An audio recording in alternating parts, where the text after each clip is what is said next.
ఆకాశవాణి ప్రాంతీయ వార్తలు చదువుతున్నది బొక్కసం సరిత. ముందుగా ఈనాటి వార్తల్లోని ముఖ్యాంశాలు.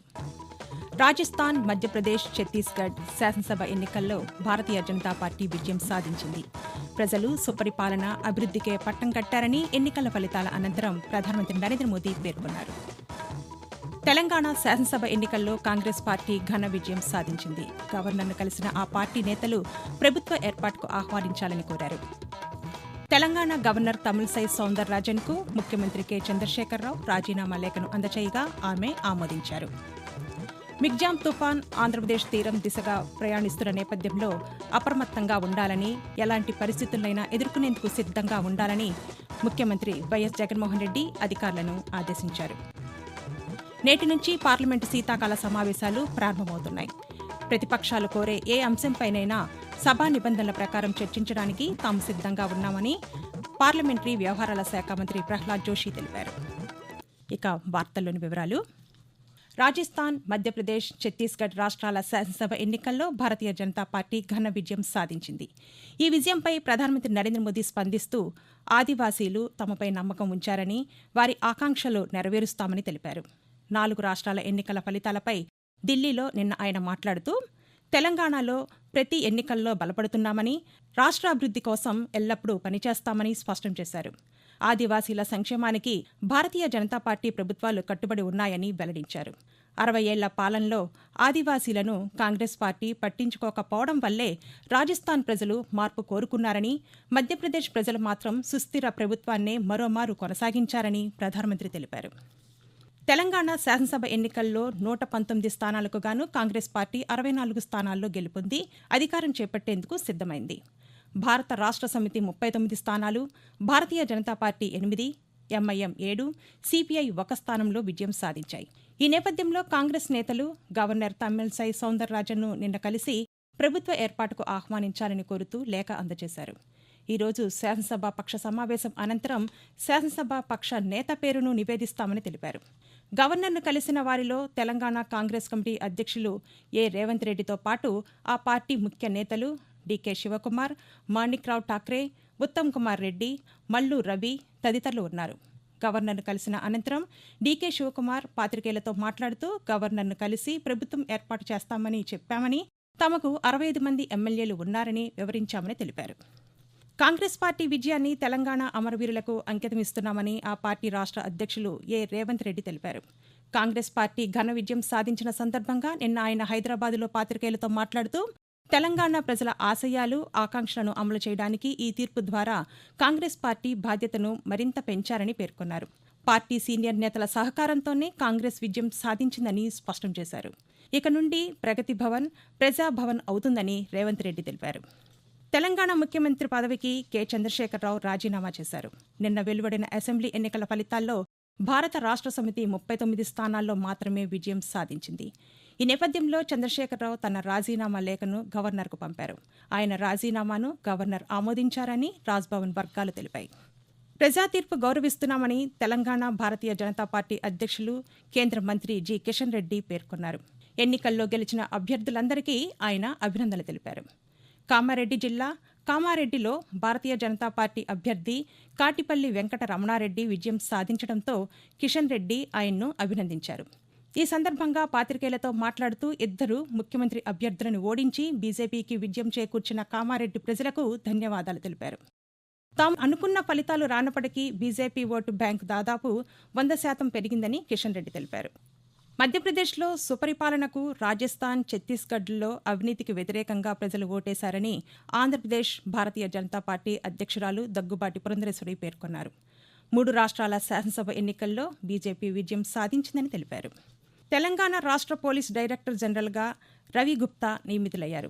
ఈ మేరకు రాష్ట్ర ప్రభుత్వం ఉత్తర్వులను జారీ చేసింది. 1990 బ్యాచ్కు చెందిన ఆయన ప్రస్తుతం విజిలెన్స్ అండ్ ఎన్ఫోర్స్మెంట్ విభాగంతో పాటు ఏసీపీ డైరెక్టర్ జనరల్గా బాధ్యతలు నిర్వహిస్తున్నారు. ఇప్పటివరకు తెలంగాణ డీజీపీగా ఉన్న అంజనీ కుమార్ ఎన్నికల నిబంధనలను ఉల్లంఘించినందుకు కేంద్ర ఎన్నికల సంఘం ఆయన్ను సస్పెండ్ చేసింది. ఎన్నికల సంఘం ఆదేశాల మేరకు అంజనీ కుమార్ తరువాత సీనియర్ అధికారిగా ఉన్న రవి గుప్తా బాధ్యతలు చేపట్టాలని రాష్ట్ర ప్రభుత్వం ఉత్తర్వులను జారీ చేసింది. ఆకాశవాణి ప్రాంతీయ వార్తలు వింటున్నారు. ఈ రోజు నుండి పార్లమెంటు శీతాకాల సమావేశాలు ప్రారంభం కానున్న నేపథ్యంలో రక్షణ మంత్రి, లోక్సభ పక్ష ఉపనేత రాజ్నాథ్ సింగ్ ఆధ్వర్యంలో నిన్న ఢిల్లీలో వివిధ రాజకీయ పార్టీల నేతలతో అఖిలపక్ష సమావేశం జరిగింది.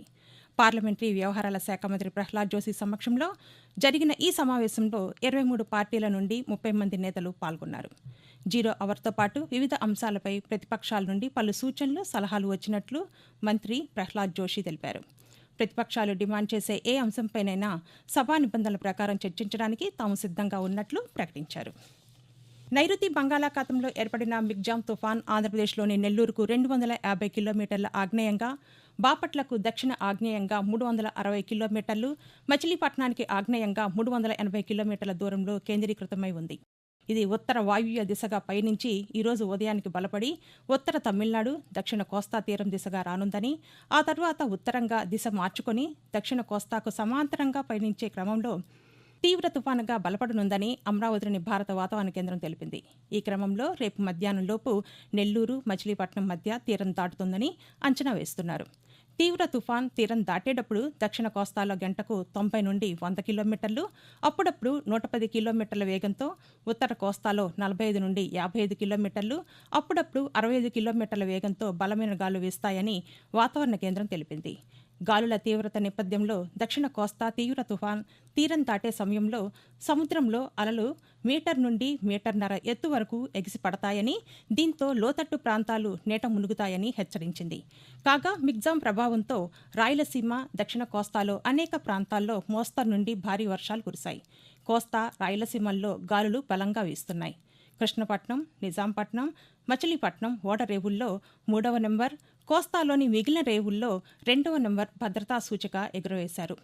సముద్రం అల్లకల్లోలంగా మారి సముద్ర అలలు ఎగిసి పడుతూ ఉండటంతో మత్స్యకారులు చేపల వేటకు వెళ్లొద్దని అధికారులు హెచ్చరించారు. మిగ్జామ్ తుఫాన్ ప్రభావంతో ఈరోజు ఆంధ్రప్రదేశ్లోని కోస్తా, రాయలసీమల్లో విస్తారంగా అక్కడక్కడ భారీ నుండి అతి భారీ వర్షాలు కురుస్తాయని అమరావతిలోని భారత వాతావరణ కేంద్రం తెలిపింది. చిత్తూరు, అన్నమయ్య, తిరుపతి, నెల్లూరు, ప్రకాశం, బాపట్ల, గుంటూరు, పశ్చిమ గోదావరి, కోనసీమ జిల్లాల్లో అక్కడక్కడ కుంభవృష్టిగా వర్షాలు కురుస్తాయని పేర్కొంది. తూర్పుగోదావరి, కాకినాడ, ఏలూరు, ఎన్టీఆర్, పల్నాడు, నంద్యాల, సత్యసాయి జిల్లాల్లో భారీ నుండి అతి భారీ వర్షాలు, అనకాపల్లి, విశాఖపట్నం, విజయనగరం, శ్రీకాకుళం, పార్వతీపురం మన్యం, కర్నూలు, అనంతపురం జిల్లాల్లో భారీ వర్షాలు కురుస్తాయని వెల్లడించింది. రేపు కోస్తాలో అనేక ప్రాంతాల్లో, రాయలసీమల్లో పలు ప్రాంతాల్లో వర్షాలు కురుస్తాయని పశ్చిమ గోదావరి, ఏలూరు, ఎన్టీఆర్, కృష్ణా, గుంటూరు, పల్నాడు, బాపట్ల, ప్రకాశం జిల్లాల్లో అక్కడక్కడ కుంభవృష్టి కురిసే అవకాశం ఉందని తెలిపింది.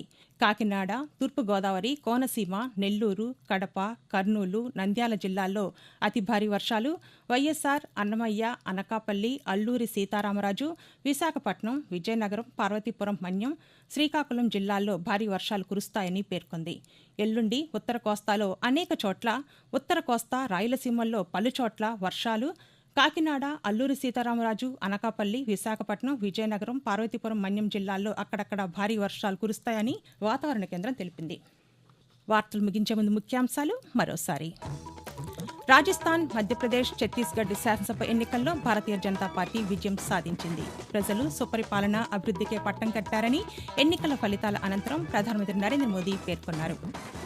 తెలంగాణ శాసనసభ ఎన్నికల్లో కాంగ్రెస్ పార్టీ ఘన విజయం సాధించింది. గవర్నర్ను కలిసిన ఆ పార్టీ నేతలు ప్రభుత్వ ఏర్పాటుకు ఆహ్వానించాలని కోరారు.